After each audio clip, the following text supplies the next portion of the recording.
What's going on, guys? It's Fantasy Stock Exchange here, bringing you another installment of our mock draft series we got over here on the Fantasy Stock Exchange YouTube channel. If you guys hadn't watched the one already on the channel, I actually released with a good friend from With the First Pick, Garrett Ballard. But today, we got pushed back on. He took his time. He learned about some of the prospects, and we're ready to bring you a fire 2021 NFL mock draft and get this with trades. But today, before we go into that, Corey, how you doing? I'm doing good. Yeah, I didn't know any of the draft prospects this year outside of like the fantasy names because, to be honest with you, I couldn't give a rat's petunia about the NFL draft because my team's in the Super Bowl, which is the first time that's happened since 2007 when they last made the playoffs, 2002 when they last won the Super Bowl. So normally I'm researching draft prospects in November and October because my team is so bad. But shout out to good old TB12 behind me for actually making my team good. So. Tom just picks a team and says, "Hey, you can go to the Super Bowl." Yeah, literally. You get a Super Bowl and you get a Super Bowl. All right. So, as Danny mentioned, we are going to be doing an NFL mock draft pre-Senior Bowl edition. The Senior Bowl is this week. We have weigh-ins coming in left and right. People overreacting to Devontae Smith not weighing in, even though we already BMI right anyway. BMI. Yeah, literally BMI being thrown all over the place. The rules of this mock draft, we do have trades in it. We're trying to make them as realistic as possible. So if you think some of the compensation might be off or whatever, comment that down below. Comment any of your thoughts. If you're a fan of that team, maybe you've heard some things. We always love hearing your guys' inputs about your favorite teams because I know everyone follows their team closer than I do. So I love hearing that kind of stuff. So we're going to hit the intro and then we're going to get right into this.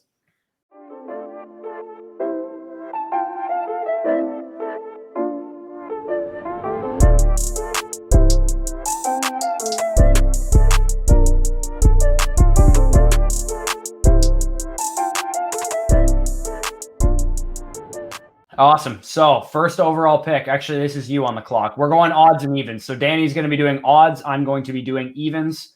So Danny, you are on the clock with the first pick of the 2021 NFL draft. What a stumper. I mean, I could go with like, I don't know, Kwity Paye, maybe some Christian. No. Okay. You guys know the Jacksonville Jaguars did not win their first game and lose the rest to not do this. They're taking golden boy out of Clemson, Trevor Lawrence. I mean, this guy's got all the intangibles that you want from an NFL mental perspective.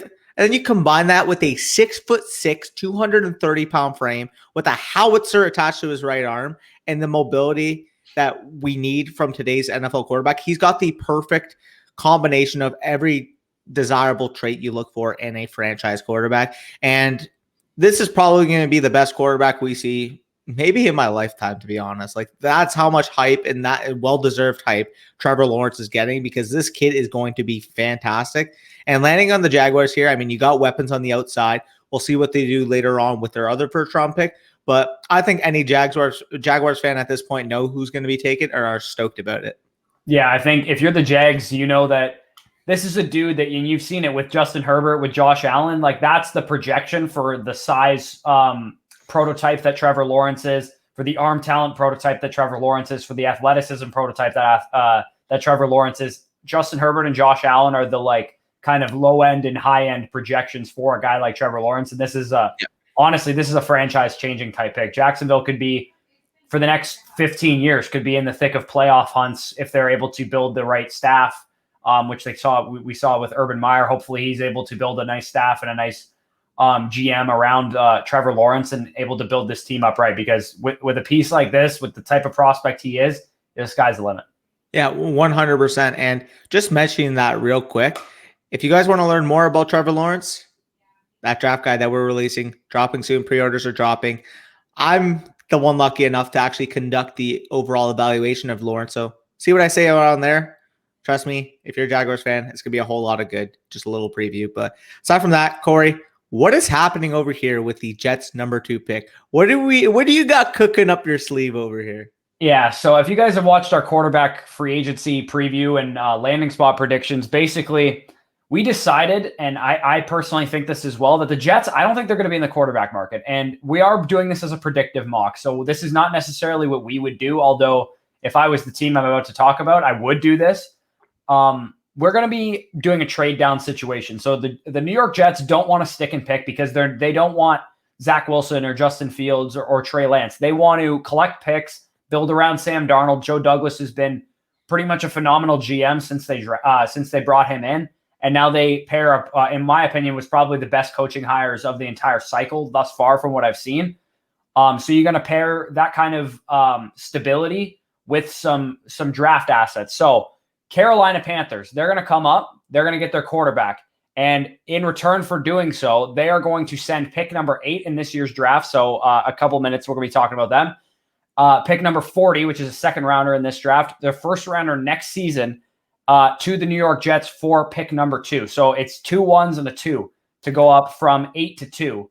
112 as well, right? 112 as well. 112 as well this year, I believe we had as well. Yes, sorry. And a fourth rounder.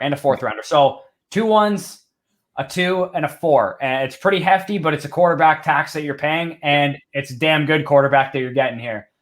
Zach Wilson, quarterback from BYU. Danny teased the fact that he's going to be writing Trevor Lawrence. Well, I already have written and watched Zach Wilson and thoroughly enjoyed every second of it.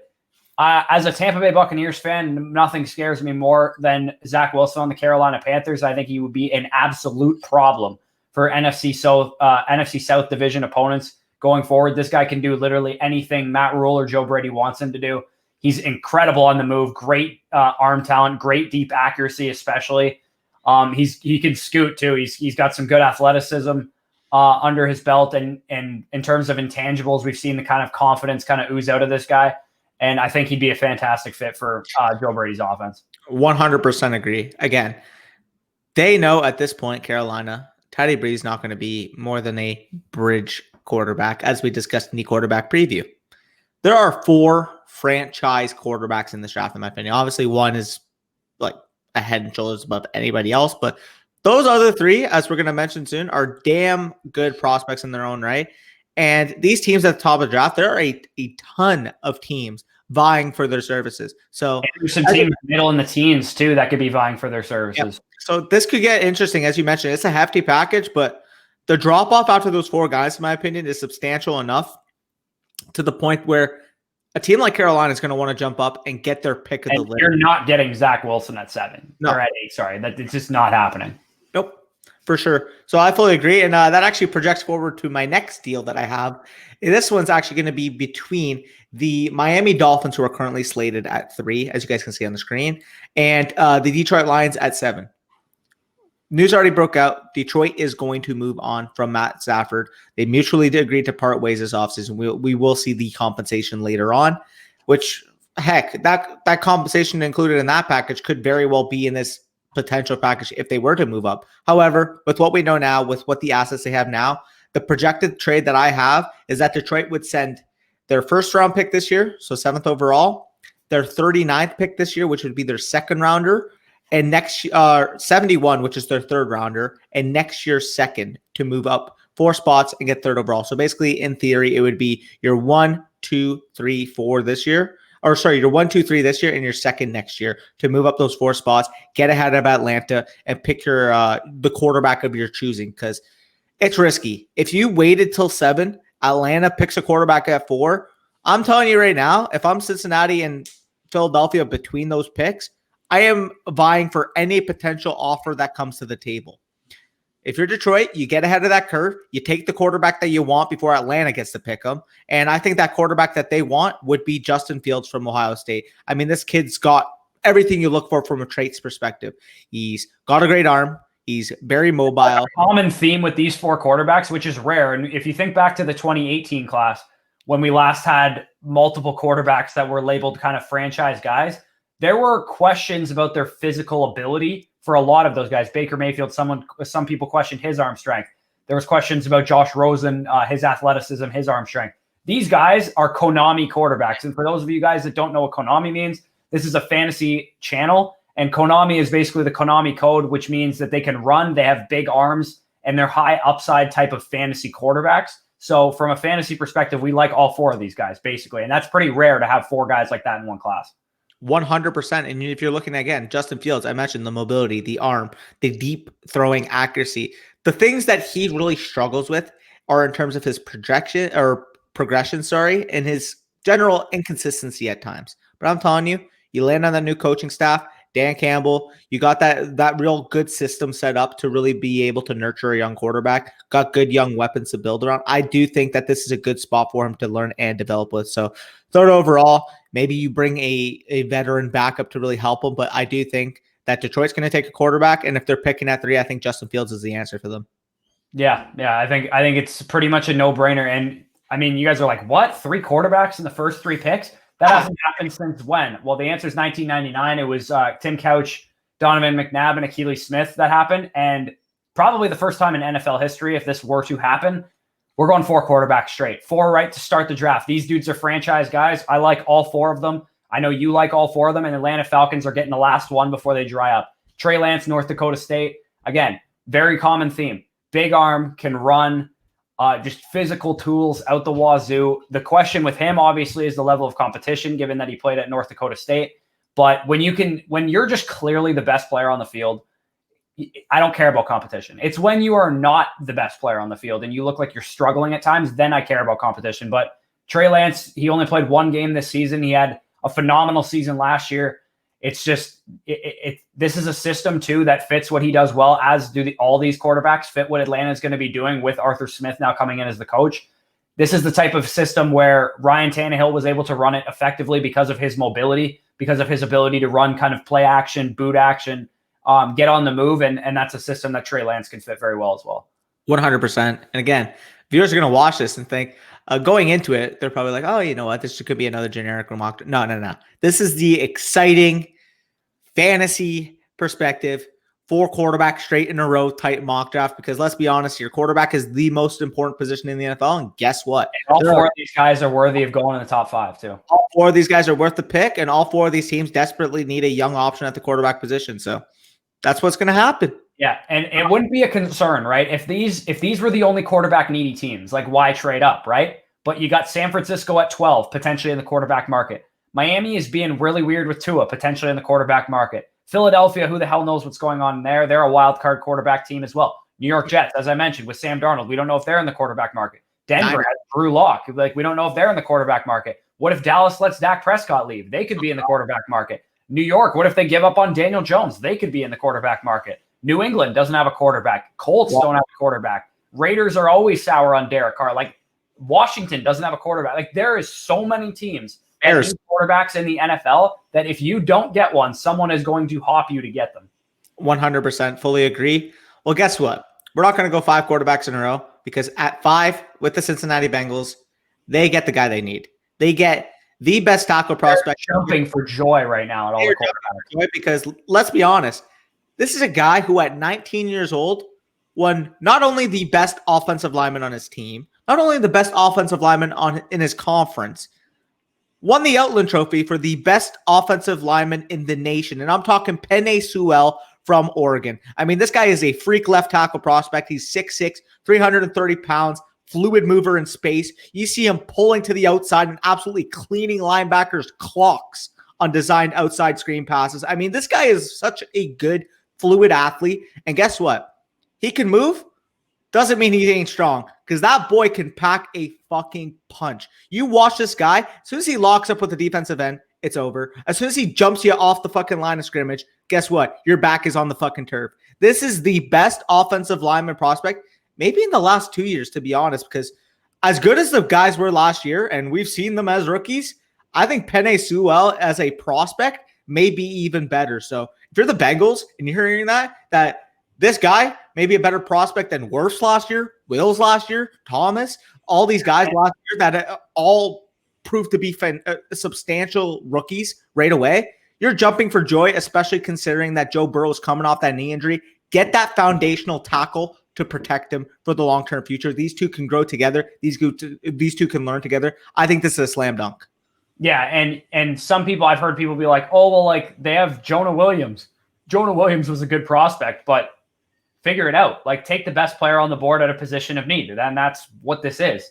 If you have to move Jonah Williams to right tackle, I believe he played right tackle at Alabama for a year or two.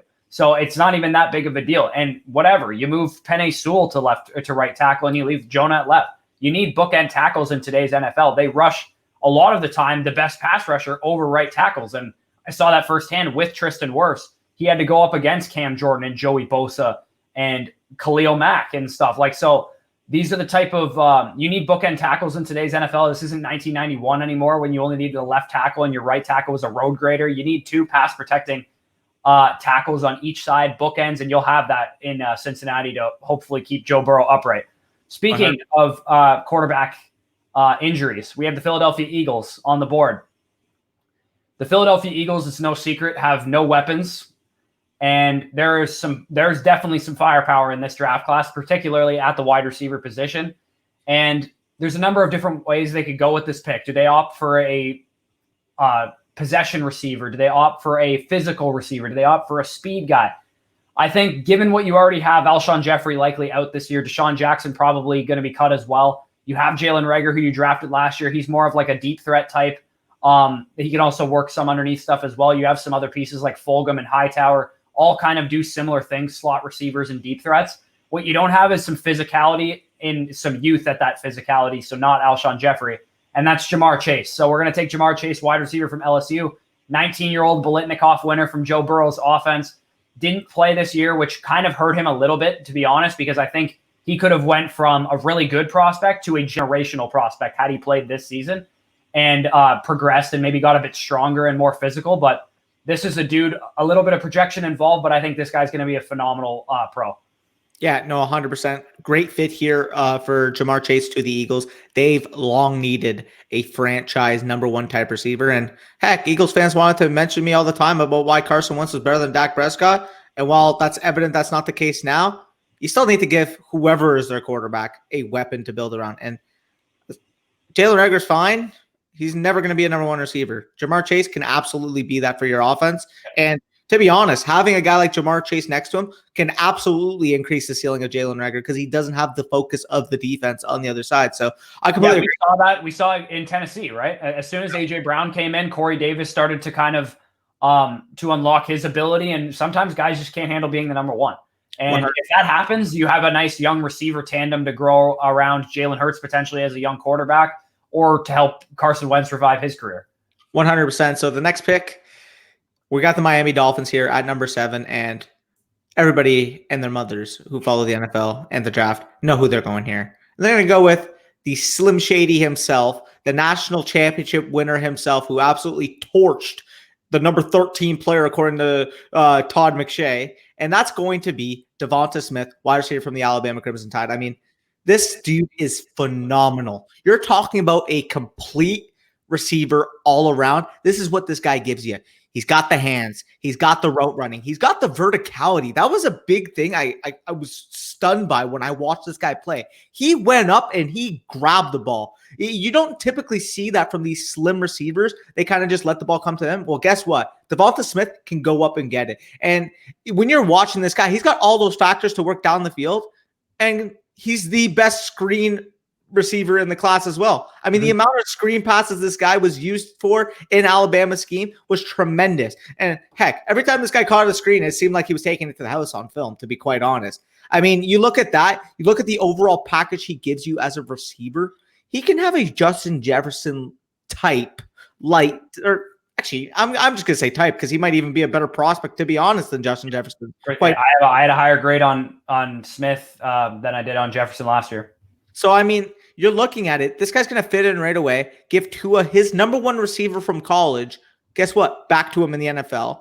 And at number 7, I think that's a fantastic value. I think we both have him as our wide receiver 1s as well. And get Tua some weapons. We saw this year. He had his ups and downs. He saw some flashes from him. Get him a bona fide one to really build around him for the future. And heck, yeah, like this has to pick. Yeah, and I agree. And I think this makes a lot more sense than having supposedly if we had Chase here and Devontae Smith to the Eagles, because you have Devontae Parker, right? He's a physical receiver, much like Ja'Marr Chase. So if you have a guy who's more finesse, like Devontae Smith, who can get open, who knows how to get open, who is probably the smartest receiver I've ever watched. So nuanced, too. So intelligent with his route running, so intelligent with how you'll watch a screenplay of his and be like, why is every block perfect for him? It's because he sets them up. He knows what he's doing. And that comes with being a bit more of an experienced prospect. Another knock on Devontae Smith for some reason, that he's too old to be a good prospect. But yeah, literally. His age is an issue, but man, when you watch this guy play, there's no denying he can ball. Yeah, I mean, Sean Wade got that firsthand, 11 for 175 and 3 touchdowns. Firsthand this season. You don't win the Heisman Trophy as a receiver and not be good. National championship game. You want to know what this guy's character and this guy's guts are? Well, it just so happens that one of the most hyped cornerbacks coming into the season, Sean Wade, he only dropped 11 for 175 and 3 touchdowns on him in the first half. That's it. Yeah, baptize that man. Anyway, like all right. So let's we'll get through these picks a little bit quicker. We had to go through the important stuff early, but the New York Jets picking number 8, as we said, they traded down with Carolina, picked up a second rounder, a first next year, and a fourth rounder. The New York Jets are going to take Rashawn Slater, offensive tackle, Northwestern. So if you were the New York Jets and you were going to stick at 2 and you were going to pick a tackle to protect Sam Darnold, Penei Sewell would have been the pick, right? But I think if you are New York and you get the choice between Penei Sewell at 2 or you get Rashawn Slater at 8, you also get a second rounder. You get a first next season from a team that won, 6 games this year. So it could be a mid to high first who's going to have a rookie quarterback. I think they would take that package every day and twice on Sunday. So Rashawn Slater is a guy that I'm not a big offensive line prospect watcher or whatever. I'm not going to tell you that this guy's a road grader and that I know his film or anything. But the people I trust, the people I listen to for their draft takes, some of them have him as this OT1 ahead of Sewell. So I think pick as a result. Yeah, Daniel Jeremiah being one of them, who's probably one of, if not the biggest names in the draft community. And he was a guy who was very early on Mekhi Becton when no one knew who he was. And I think Rashawn Slater could see a similar type rise before the season. I think he could go as high as number 5 to Cincinnati. Absolutely. Now, people are going to question, is he a guard at the next level? I think it can give you some valuable tackle position like value. Let him fail at tackle first. If he's not a tackle, then you let him fail at tackle. So to be honest, basically, if you, for those of you who are a bit older than me and Danny, there was a guy named Robert Gallery in the 2004 draft, right? Ben Roethlisberger, Eli Manning, Phillip Rivers draft. There was a guy that was named Robert Gallery. I believe he went to Wisconsin, and he was the OT prospect, right? He was the creme de la creme of offensive tackle prospects. Guess what? He failed at tackle in the NFL, but he had a very good career at guard. So if Rashawn Slater is not a tackle in the NFL, move him to guard. You still have a Pro Bowl type guard. Not to mention, first of all, I think he can play your right. Obviously, you're going to keep Becton at left. I think you can play Slater at your right and be fine, even though he didn't have really that experience in college. But he did play 1 year at right tackle in college. Okay, then there you go. He could play right for you right away because you got George Fant as your starter there right now. And if you want to play him inside, guess what?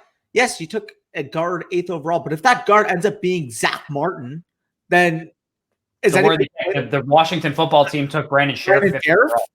Yeah, so I mean, I think Slater is a slam dunk here. And again, in this scenario, we're building around Sam Darnold. You get a guard there or right tackle that can absolutely protect him, because we've seen when Sam Darnold has time, it doesn't have to overthink everything. He can be a very good quarterback in the league. So I like the pick. I like the value here. Slater is a fantastic player. So getting him in at 8 to really protect Sam Darnold makes a ton of sense. Number 9 here, Denver Broncos are on the clock. And to me, we could probably do these back-to-back, honestly, if you want to just talk about both these teams. I mean, we could do these back-to-back because they're going the same position. The first one I'm actually going to go with for Denver, better fit, in my opinion, for Fangio's press man system. I'm going to go with Pat Surtain from Alabama. Again, as I mentioned, this is a physical press man type corner. This is a guy you want jamming the other opposing wide receiver one, making life uncomfortable for him. I think he can be fantastic. And as we've seen from Fangio, when he has elite cornerback play, his defenses can run. His defenses can play. His defenses can be tops in the league. And when they already have a very strong nickel cornerback right now, you got AJ Bouye coming back who can be your number 2 outside guy. Get a bona fide number 1 to really support that overall group. And that trio is going to be one of the best in the league, in my opinion, if you add Surtain. Especially if you have Simmons over the top still. 100%. And number 10, I mean, you picked him for me, but I could talk about it as well. Caleb Farley, absolute stud. I mean, when you're watching the Dallas Cowboys, cornerback from Virginia Tech, by the way. Quarterback from Virginia Tech. When you're watching the Dallas Cowboys, like, yes, right now their defense needs a ton of work. This is where you start, okay? Trayvon Diggs down the stretch showed that he could be a really solid corner for you to build around in the future, and you got Anthony Brown running your slot. Get a guy who is a fluid athlete, fluid mover, opposite from Trayvon's press man style, and you got a guy that, again, the NFL is a matchup business. all these receivers or all these receiver rooms are going to have quick, fluid movers, big physical receivers, route runners, right? You got a guy in Trayvon Diggs who can stick with the physicality of guys, but struggles with guys that are nuanced route runners and couldn't. Not one in your own division with Terry McLaurin. Exactly. Caleb Farley is a guy who could stick with those fluid movers. This is a guy who should run in the mid 4.3s, can play press man coverage and be able to, I mean, he's got a phenomenal bail technique. He's got a phenomenal, just stickiness to his coverage, more sticky than Surtain would be.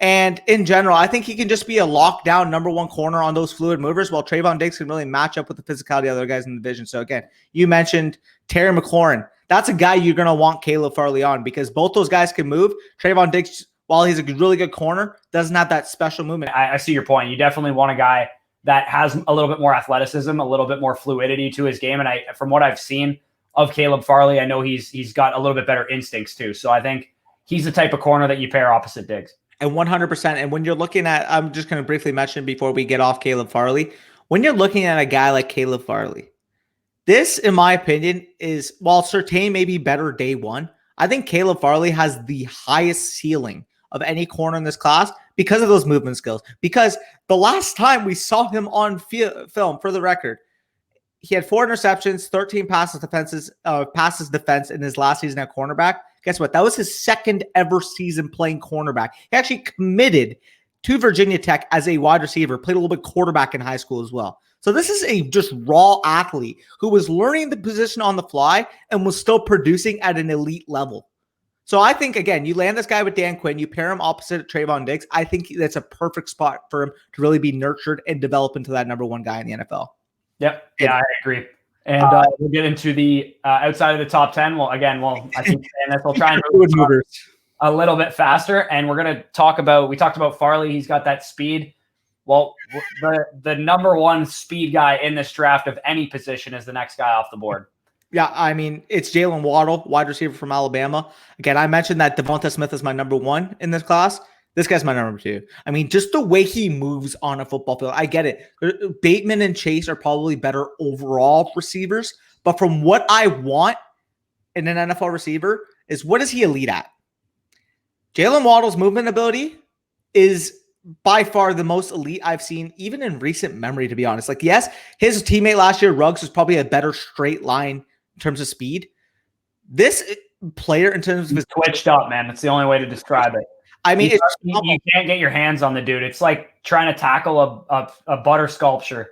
It's insane to watch. I mean, this guy just adds an element to your offense that you can't really quantify with his raw stats. Because again, people are gonna say that Tyreek Hill isn't. There's some people that are gonna say I didn't see Tyreek Hill personally.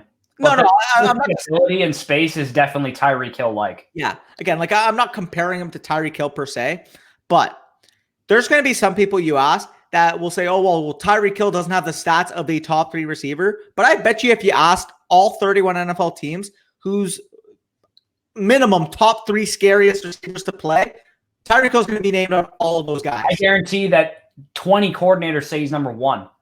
100%. I mean, his special movement ability is what you can get with Jalen Waddle right off the bat, because not many guys can move like that. Guess what? Jalen Waddle can. So getting him at 11 here to really give Daniel Jones that weapon on the outside. Again, I mentioned Caleb Farley could be needing to match up against twitched up receivers. As twitched up as Caleb Farley is, Jalen Waddle's just that extra level, which is insane to think about. But we can get to number 12 now, because pretty easy pick for the Giants, in my opinion. Yep. Yeah. And speaking of matching up, we got the San Francisco 49ers. They're going to be taking another corner, and probably the last of the big 3 quote unquote corners in this class.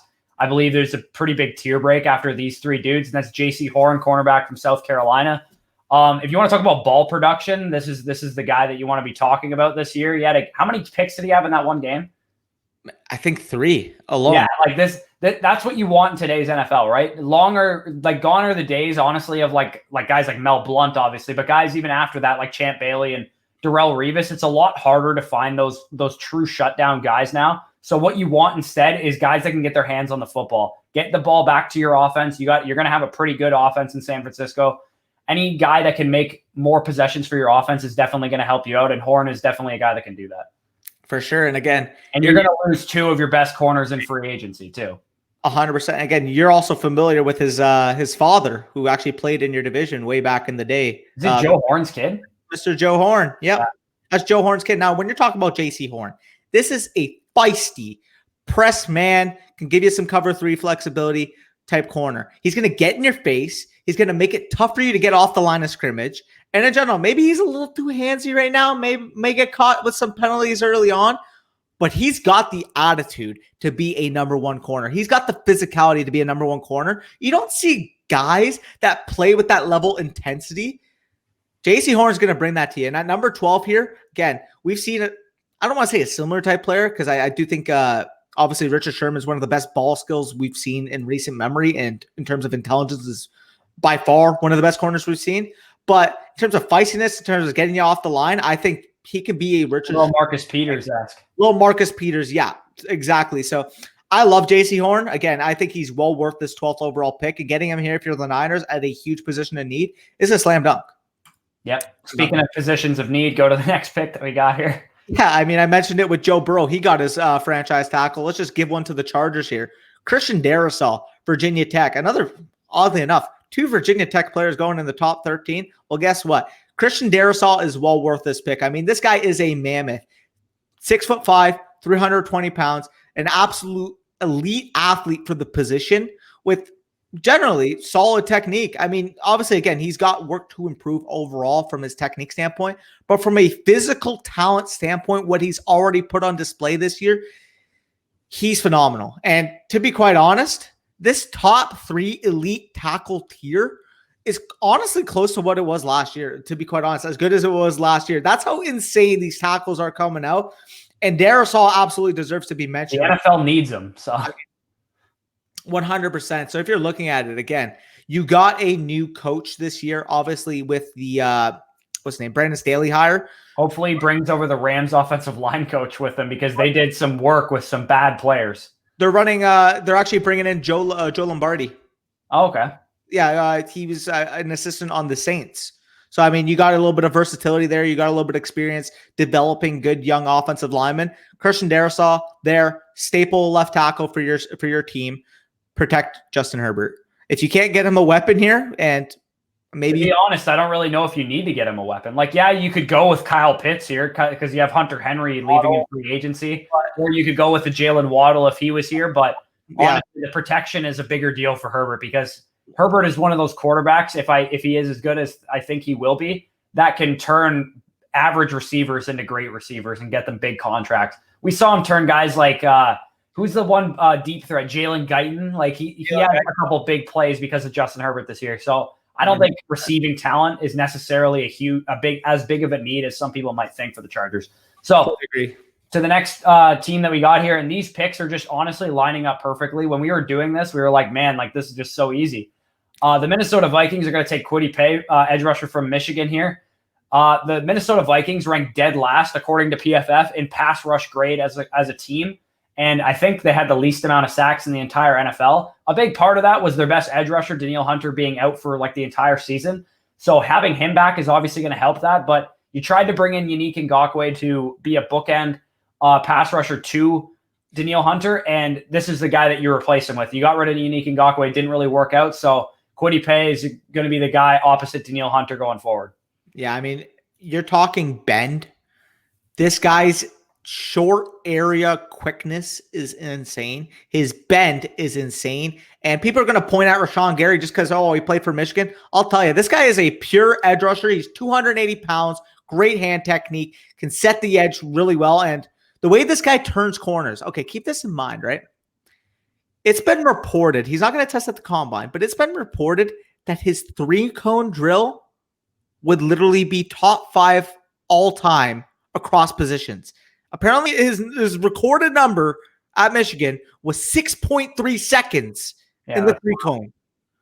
For reference, what the 3, I don't take into stock like many drills, whatever, like he did well in the 4. Edge rusher's the 3-cone is the most important drill. What the 3-cone basically distinguishes is who can bend corners at an alarmingly quick rate Guess what? Kwity Paye's 280 pounds, former high school running back who takes corners like nothing. I was watching a play when they played Minnesota this year where he quite literally dipped under the tackle and made the play in the backfield on a running back on an outside zone concept the other side in the backfield.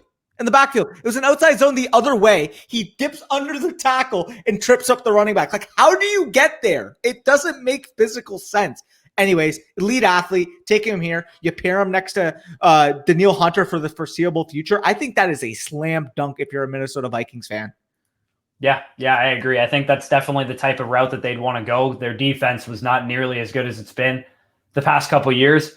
Speaking of a position that could be using an upgrade compared to what it was the past couple of years, that's the New England Patriots on the clock picking. We're going to pick the pick that everyone wants us to do. Yeah. It's Kyle Pitts, tight end from Florida. He's the tight end one in this class. I saw Mike Renner of PFF compared him to Darren Waller. I think that's a great comparison. I see a lot of similarities in their game. It's a move tight end. It's a big wide receiver, basically. And we all know that the New England Patriots need receiver help. This is just pretty much as close as you're going to get to an elite receiver. 100%. Again, I'm going to briefly mention this because we got to move on for picks, but Bill Belichick was asked a couple years ago what he looked for when he's scouting each position. I mentioned this to you before we started as well. What Bill Belichick basically said about the tight end position, he was basically asked, like, do you look for like good, like complete tight ends that can block, that can play in line, that you can have a little bit of versatility in the receiving game? And basically what he said, give me a guy who's a dynamic player in space that can make the catches needed and who can ultimately be a very good high-end type receiver. Because guess what? We can take a big-bodied player and teach him how to block in line and teach him how to make those plays on defensive ends and be able to seal. Can't teach what Kyle Pitts does. You can't teach what Kyle Pitts does in terms of verticality, being able to jump up and get it, being able to leverage. The way he leverages corners on his routes, not to mention his routes are fantastic for a tight end. The way he leverages corners with his huge frame, being able to basically just shield them and get the ball out of place where nobody else can touch it because his arms are fucking like 90 inches long pretty much. Like, it's just insane what he does on the football field. So getting Bill Belichick that type of weapon in that offense, okay, you miss out on one of the quarterbacks, you get a guy who whoever becomes the next quarterback is going to lean on tremendously from the get-go. I think that's an incredible value here at 15. Yeah, I agree. And I think with Kyle Pitts, I saw a lot of the popular dynasty Twitter take is Kyle Pitts is what everyone wanted Evan Ingram to be. Like, I've seen that tweet like 30 times. It's like, whatever, man. Like, Kyle Pitts is a great prospect. I think he is going to go in the first round. The question is how high. I think he honestly belongs to go in the top 10 if we're taking away positional value.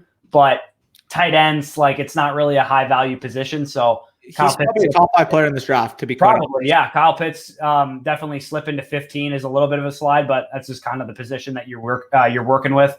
We're going to see another position later on that is going to go a lot later than he probably should based on talent. The next team that we have up here is the Arizona Cardinals, and they currently have Chandler Jones as their only edge rusher under contract, really, because Hassan Reddick and Marcus Golden are both free agents. Hassan Reddick is coming off of a great season, the season in which he had, I believe, like 14 and a half sacks or something like that, which I know, wild. Playing an outside linebacker instead of inside linebacker is a novel concept, but they finally figured it out with Hassan Reddick. But they're going to let him walk in free agency. He's probably going to get a bigger contract than they're willing to give him.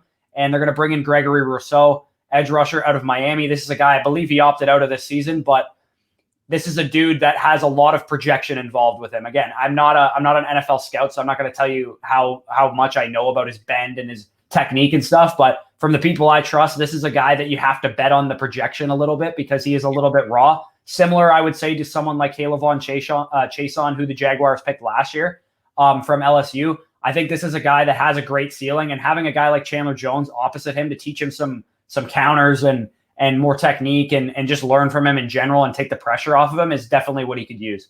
100%. Again, this is a guy who, in my opinion, is probably going to start his career not exactly as a true edge, but more so as a guy who can play on the inside a little bit.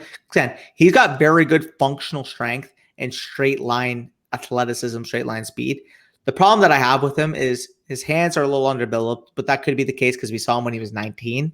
No better person to learn from than Chandler Jones. 100%. And he doesn't necessarily have the bend you're looking for in terms of edge rushers. He's going to be a little bit lower on my personal board. He's probably going to be around a late second, early third type player. But again, they were going based off what we think the NFL is going to do. The NFL is going to look at a 6'6", 260-pound defensive end that had 16 and a half sacks in his last season. And you know what it kind of reminds me of in terms of like how I could see his draft cycle going is Montez Sweat. That's fair. I really like Sweat though because I saw Bend.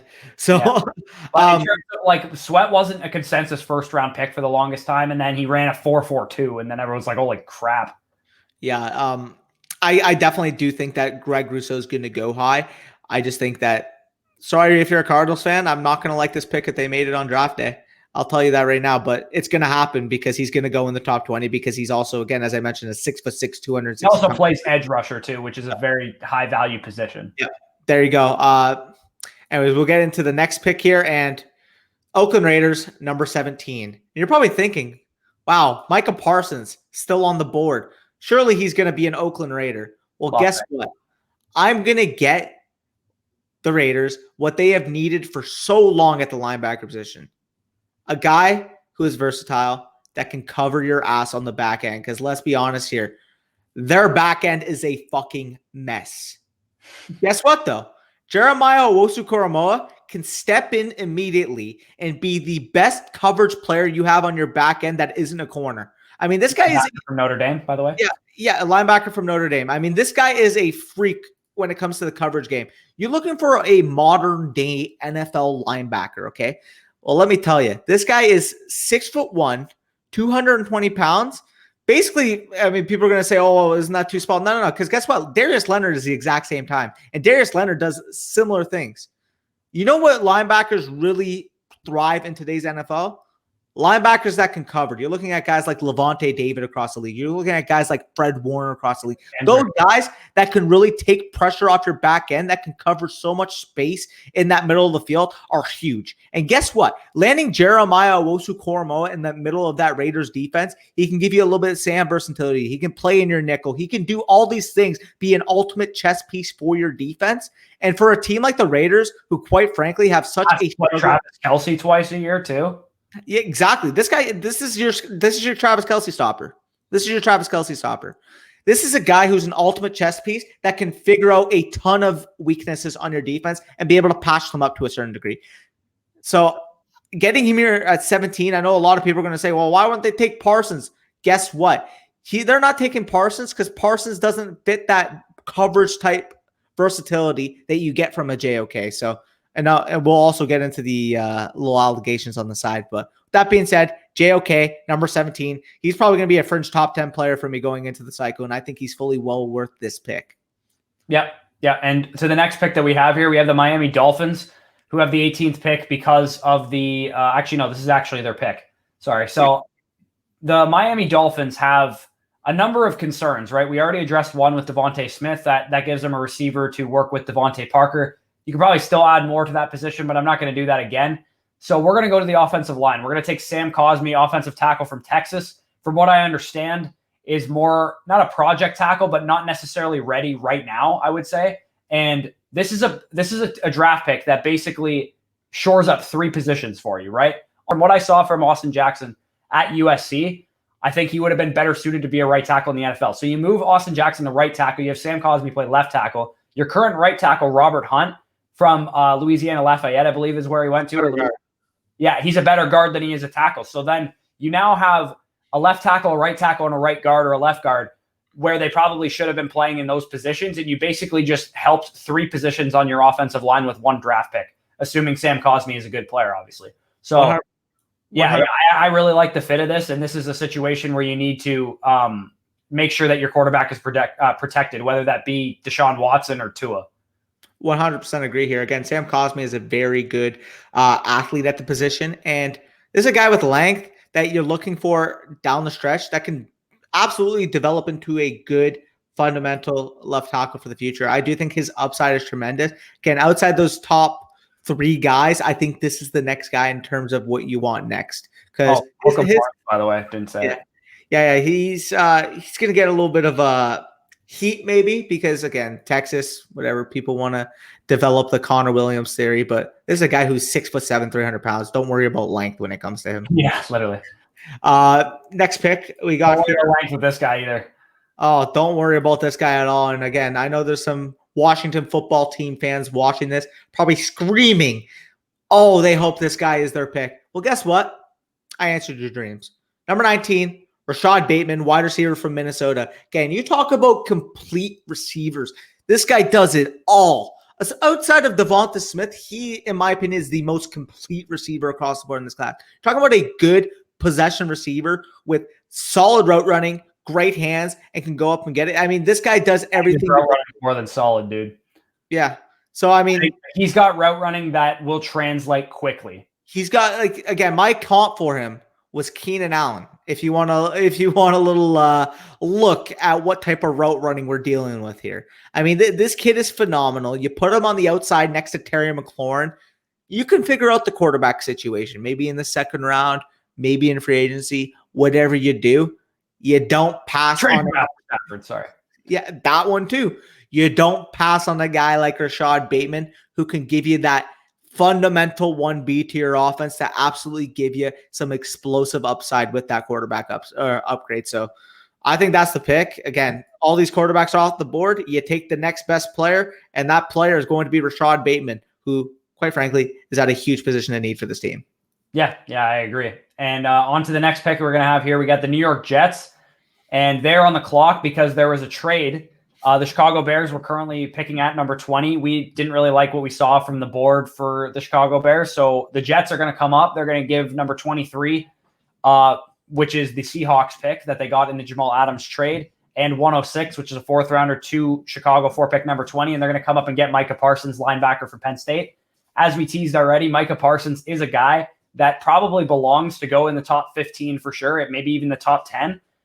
This is a guy that gives you some of the things that Devin White can give you, right? He's a fantastic blitzer. Freak athlete, sideline to sideline range. The problem that I have heard, I have no inside knowledge. I hear people that have inside knowledge say that this guy might have attitude problems. He might have love of the game problems or whatever.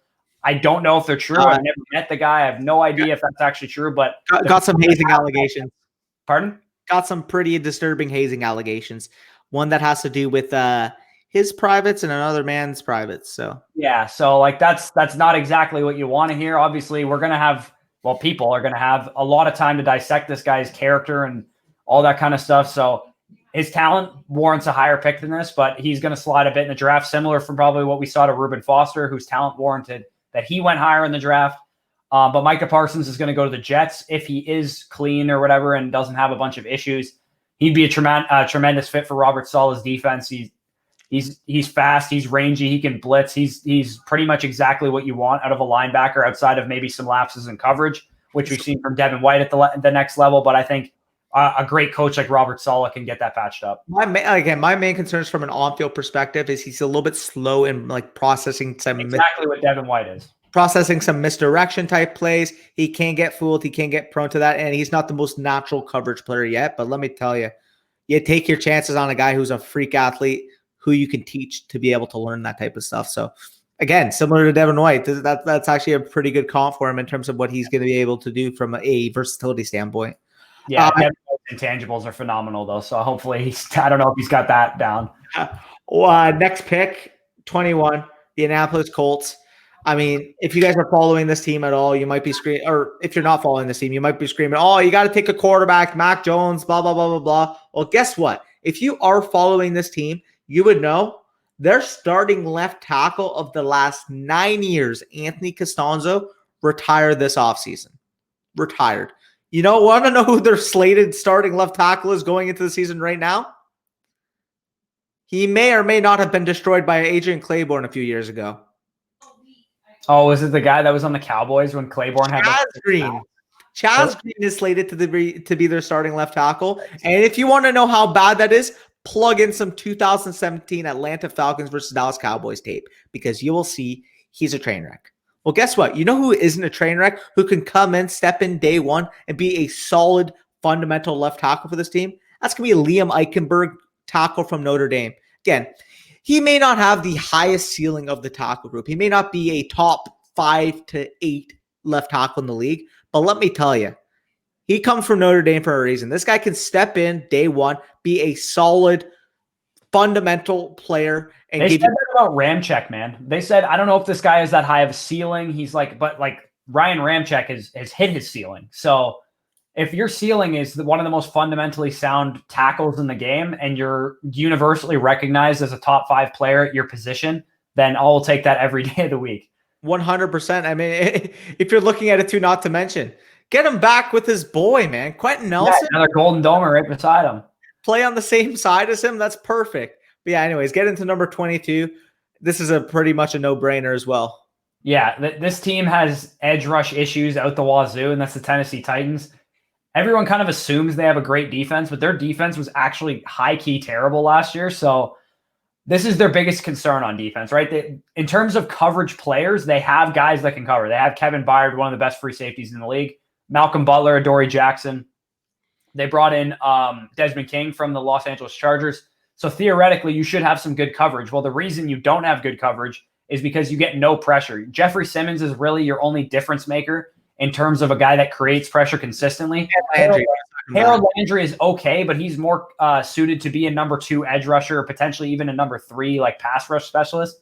But I think Joseph Asai, edge rusher from Texas, Hook'em Horns again, is a guy that you can plug across from Landry, and then with Jeffrey Simmons, you got a formidable trio that can get after the quarterback. For sure. Again, this pick would probably come down to between the edge rushers, him and Ojulari for a fit. The reason why we go Osai here is he's got a lot of versatility from a 3-4 perspective, okay?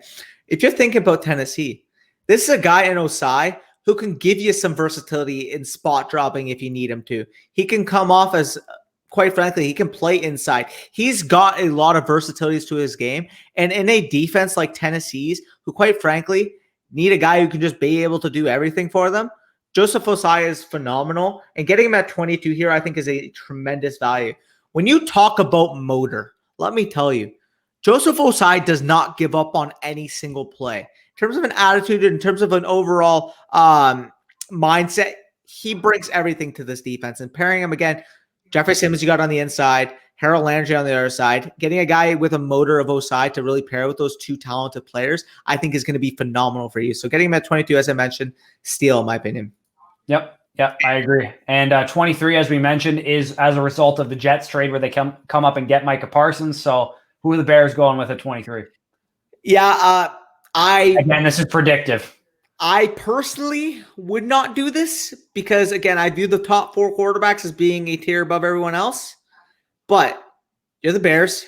You made the playoffs at 8-8 with the biggest log jam of quarterback situation, quite frankly, I've ever seen from a playoff team, maybe ever. Like they had 2 guys that basically you wouldn't know who was the actual starter for half the season. They kept just splitting games. Well, why not just get a leader, a guy I wrote in the draft guide who can step in and give you that solid fundamental quarterback play from day one. And I'm going to take Mac Jones for them. I just don't see a way this guy falls out of day one. When I'm looking at Mac Jones, the guy I actually comped him to, I can give this to you guys, is another guy that's actually in the division. It's Kirk Cousins.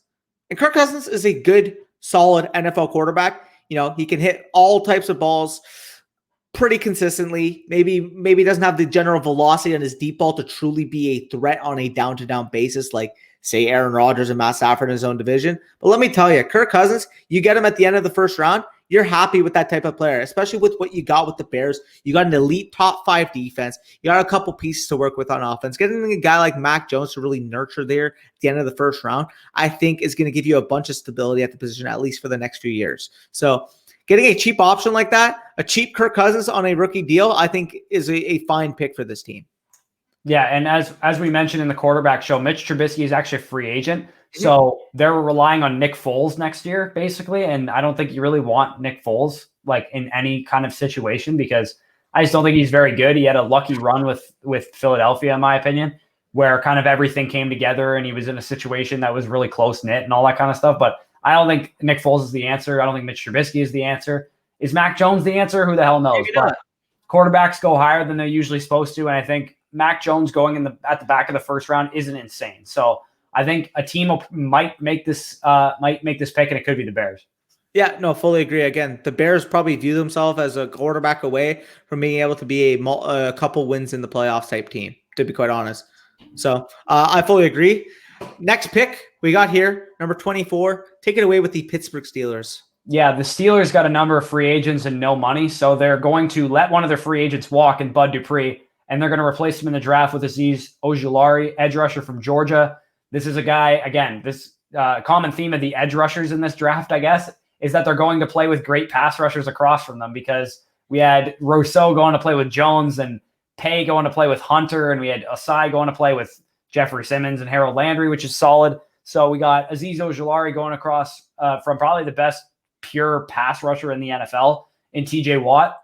There's not a lot of pressure on you, kid. And Bud Dupree, the only reason probably that he broke out and was able to have such a productive back half of his rookie contract was because of TJ Watt's ascendance and the fact that Bud Dupree was not getting nearly as much as attention as TJ was. For sure. And again, there's going to be some Steelers fans that are probably saying, well, we got Alex Highsmith. He can replace Bud Dupree. Alex Highsmith to me is a guy who can be a really good third rotational edge rusher for you in your defense, especially one as elite as the Steelers. But let me tell you, when you get Azeez Ojulari opposite of what TJ Watt already provides you, what you get with Azeez Ojulari is a guy with arguably the best bend in this class. The way this guy turns corners, the way this guy can really attack the quarterback, just going around tackles. I mean, yeah, you got some power rushers that can go through you, but let me tell you, trying to get your hands on a guy who's literally just dipping under you every single play to his will is so hard to stop, especially with these offensive tackles that quite frankly does not have the movement skills of a guy like Azeez Ojulari. And guess what? Even if you have hands on him, his hand technique is very developed for a guy who's supposed to be just a quote unquote speed rusher, one trick pony type. No, this guy's got some phenomenal hands. If you need any indication of that, just watch this guy in his bowl game absolutely dominate. I mean, phenomenal player. Can't say much more about him. I think getting him, to be honest, at the end of the first round is a steal, because I think he's probably going to be around a top 15 type player for me on my board. He's that talented. He's going to be a guy that I need to take an interest in with the Bucs pick, especially if they let Barrett walk. 100%. So I fully agree. I think he's going to be phenomenal. Next pick, we got 25 here, Jacksonville Jaguars. You got your franchise quarterback in Trevor Lawrence at 1. The biggest weakness you have left on your offense, and the one I think needs to be addressed here, is guess what? Your offensive line. You need that left tackle to really develop and learn with a guy in Trevor Lawrence. Well, guess what? You got one here that was ready-made out of Alabama. We saw what he did 2 years ago and 3 years ago with Tua Tagovailoa. We saw what he did last year with Mac Jones. I'm giving them Alex Leatherwood, tackle from Alabama, and I think it'd be a day one starter for you. Oddly enough, going to be replacing an other ex-Alabama tackle in Cam Robinson. But Cam Robinson was really a weakness on their line. I think Leatherwood, what you're getting right away, is a guy who's technical, fundamentally sound at the position.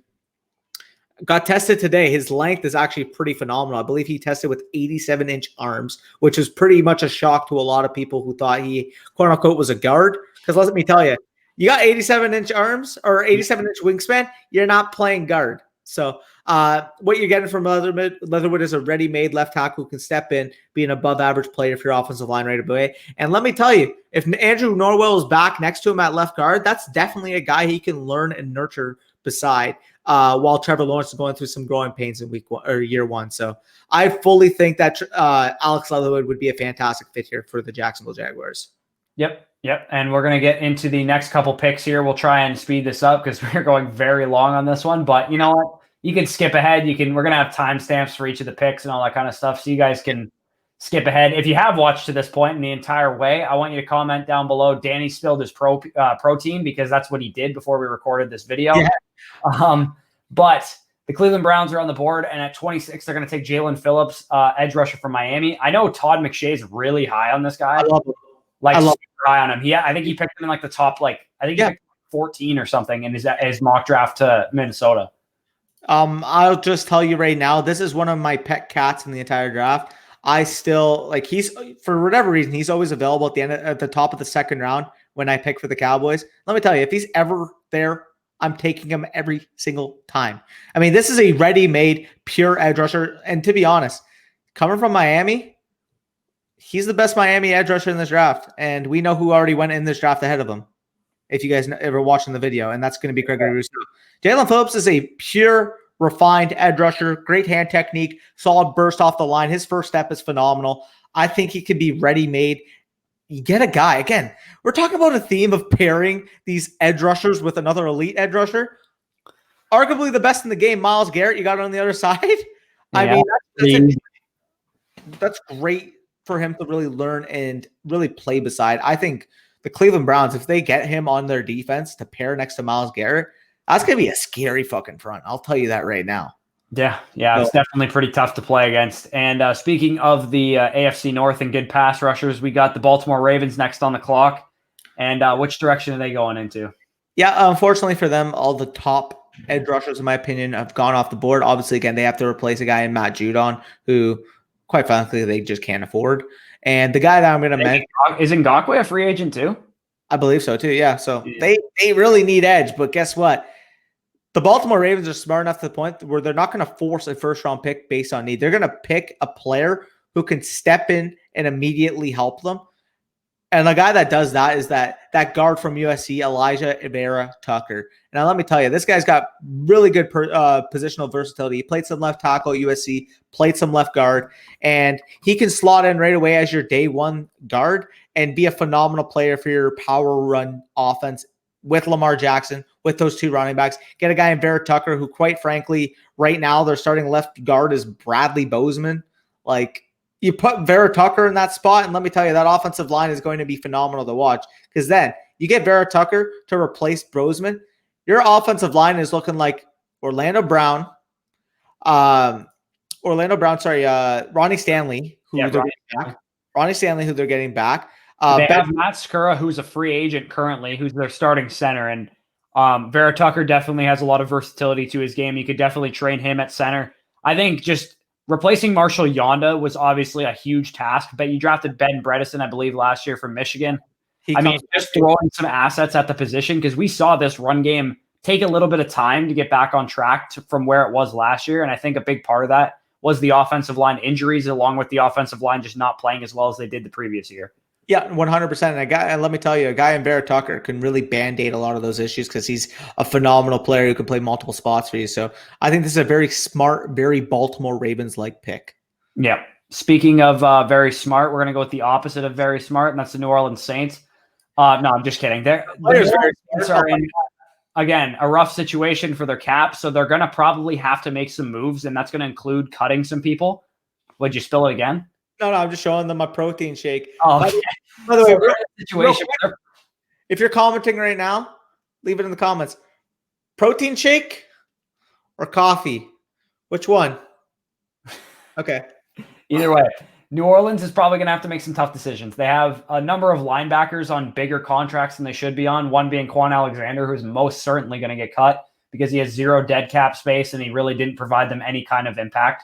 They also have guys like Alex Anzalone and some other guys that just honestly are just getting paid way too much money and they need money. So they're going to take Nick Bolton, linebacker from Missouri, and they are going to cut bait with a lot of some bad players and bad contracts. So I think New Orleans is always in markets for linebackers. They were last year. It was a popular mock draft pick to give them Kenneth Murray or Patrick Queen. And I think this year they get the linebacker they're looking for to pair with Demario Davis. 100%. And let me tell you about Nick Bolton, okay? From a intangible smarts standpoint, he is the best pure Mike in this class. Like, people are going to say, oh, yeah, well, what about Micah Parsons? I don't think Micah Parsons is a Mike straight away. I think he's going to take some time, develop at Sam, because he does not have the instincts of a Mike just yet. Nick Bolton has those instincts. Nick Bolton diagnoses plays before the offensive linemen even get out of their stance at times. He's in the backfield by the time the play is even developing. When you watch this guy, Nick Bolton, on the field, he is ferocious in the inside run game. And he's got instincts as a pass coverage player. Now, he's not got the greatest length, which is going to be the knock on him. He's not the greatest athlete, which again is going to be a knock on him. He's only about 6 foot, 230 pounds. But he plays the position with instincts none other than this class. And getting a guy like that to pair, to be honest, with a similar type when you hear instincts linebacker that knows how to get to his positions, Demario Davis is that guy as well. And getting a guy in Nick Bolton who can really learn and be nurtured by Demario Davis, this is going to be a future Pro Bowl linebacker for the foreseeable future, especially if he lands on the Saints. I absolutely love Nick Bolton as the player. I think this is a great fit here over here at 28 for the New Orleans Saints. Yep. And I think another very, very much needed asset coming to the Green Bay Packers at 29.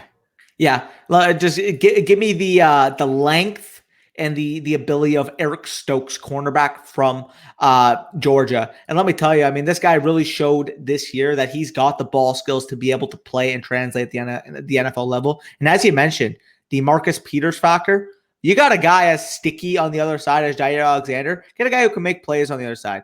Eric Stokes can make plays. He doesn't really have that inside-out versatility that you'd look for, but let me tell you, Jair Alexander already has that, so you don't have to worry. You put him on your outside, you leave him on that side, and you don't worry about him. You don't ever bring back Kevin King under any circumstances. No, because Eric Stokes can actually cover. I absolutely love this pick for Green Bay, and I do think that he can absolutely strive as that number 2 corner opposite of Jair Alexander for the foreseeable future. But will he get deep on when he's playing cover 3 to not let Scotty Miller behind him? Is my question, because Kevin King will not do that.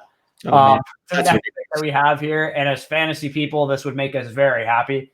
And that's Najee Harris, running back from Alabama to the Buffalo Bills.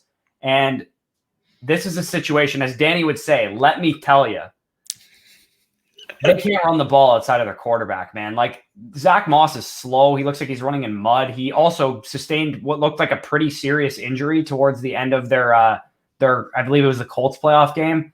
No, Devin Singletary is what you get when you combine a slow player with a guy who can't make people, or he can make people miss. Sorry. He's slow and he's small, which is not a good combination for a running back. If you're small, you better at least be fast. Devin Singletary ain't it. He's a good complementary back, but you need a guy that can do it on all 3 downs, especially in an offense like this. I talked about it with Arizona on Wednesday's video with a 3-stack with Kyler Murray, spoiler alert, Aaron Jones, and DeAndre Hopkins. The three stack that you'd have in Buffalo with Diggs, Allen, and Najee Harris would be just as scary. Yeah, no, I mean, this is going to be a freakish stack.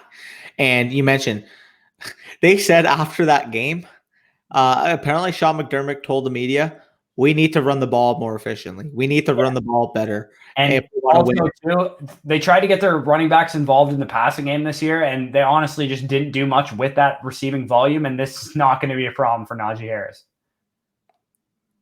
Yeah, for sure. I mean, this guy does it all. I've mentioned it multiple times. He's your RB2 in the draft. This is my RB1. He's literally 10 points lower than ETN. They're both elite prospects. The reason why he's my RB1, I think he's more scheme independent. He can fit into any situation and thrive right away. Let me tell you, that scheme in Buffalo, you get a guy like Najee Harris who can be physical between the tackles, but also has that versatility in the receiving game to give Josh Allen another outlet out of the backfield, which, quite frankly, they didn't have all season.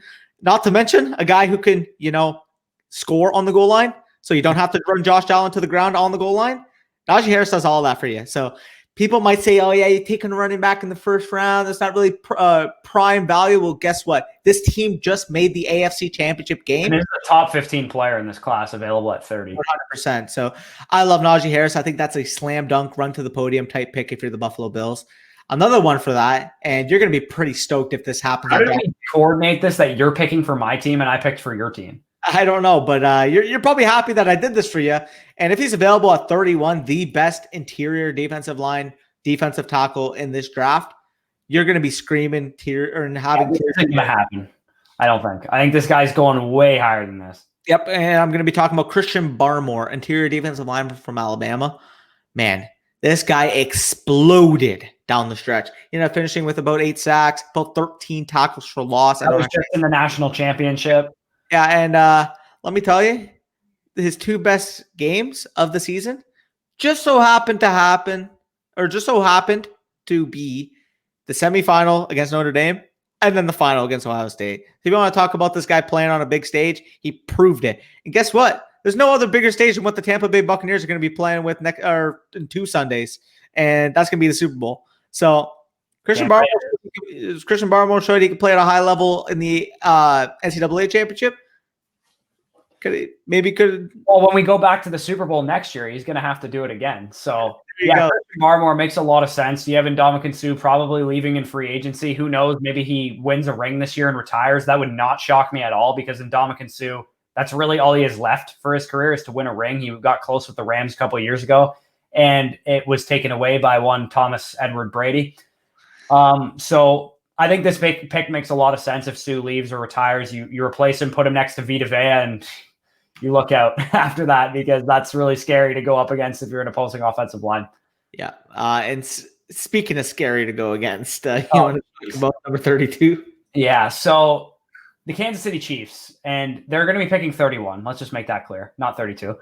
And the Kansas City Chiefs have really not that many needs. And the reason I say that is everyone was probably going to be like, well, what about cornerback and what about linebacker? Their defensive scheme does a really good job of covering up certain positions that are very important in other defensive schemes. For example, like my team scheme, cornerback play is very important in my team scheme. In Todd Bowles' defense, the Chiefs' defense, not so much. So, and there's also not really any corners outside of like Asante Samuel who are maybe even worthy of this pick. So I'm actually going to fortify a strength even more, and I'm going to give him an offensive playmaker, and I'm going to give him Terrence Marshall from the Louisiana State University. And the reason I'm going to give him to the Chiefs is because Sammy Watkins and Demarcus Robinson are both unrestricted free agents this offseason. You have Mecole Hardman, who you drafted in the second round a couple of years ago, but outside of him and Tyreek Hill, you really don't have any other receivers unless you believe in Byron Pringle for whatever reason. And even so, Mecole Hardman has mostly been a special teams type player thus far in his career. Maybe he can take that next step with another offseason under his belt, but you get another player to just kind of cycle in to this offense. Because to be honest, you don't want to pay Mecole Hardman if he has a blow up season a year from now, because it's a result of Patrick Mahomes. So you just keep cycling in offensive talent. I think Terrence Marshall brings a lot to the table from a route running perspective, from another kind of just smart receiver, a lot like Devontae Smith in that regard. I think he's just a guy that you could plug into the slot on the outside and just kind of move him all around. Yeah, Terrace Marshall is a freak, and a lot of people are going to point at, well, Jamar Chase was the wide receiver one, and Justin Jefferson was there when he. No, okay. From what we've seen out of Justin Jefferson and from what I know of Jamar Chase, if Terrence Marshall is a little bit worse than those guys, that's still a really good receiver. That's still 1,000-yard pro receiver, yeah, which is insane. I mean, this guy's a freak, and putting him on a team like that is just—it's not fair. Like how whatever. Strength, man. That's what you got to do. Speaking of keeping strengths of strength, you guys should keep your fantasy knowledge of strength by hitting the subscribe button down below. If you haven't already done so, you should like the video. Also, if you haven't already done so, comment down below. As we mentioned, I know this was very long, as like an hour and 15 minutes, but we talk a lot. It's kind of what we do. But also, we will have timestamps. So if you only want to hear about your teams or a couple teams or the fantasy relevant picks, then you can go ahead and do so. I don't think I'm going to spoil the picks in the timestamps. I might just put the team name there. But yeah, just go ahead and skip around if you want to do that. If you didn't do that and you watched the entire video from start to finish, you are the real MVP, and we appreciate you. As I mentioned, join the Discord. It's totally free. You can join up in there, talk to like-minded fantasy people, fantasy dynasty people, NFL draft fans, all that kind of stuff are in that Discord. 100%. And don't put who picks at what pick. Just pick the pick number so they can learn the trades as they happen. Sure. Yeah, that's a good point. Yeah. That being said, hope you guys enjoyed. We will see you next week for, again, a jam-packed week of content. You're going to be seeing the free agent wide receivers and a couple of surprises we have up on our sleeve. So stay tuned. Peace out. Peace. Why you and me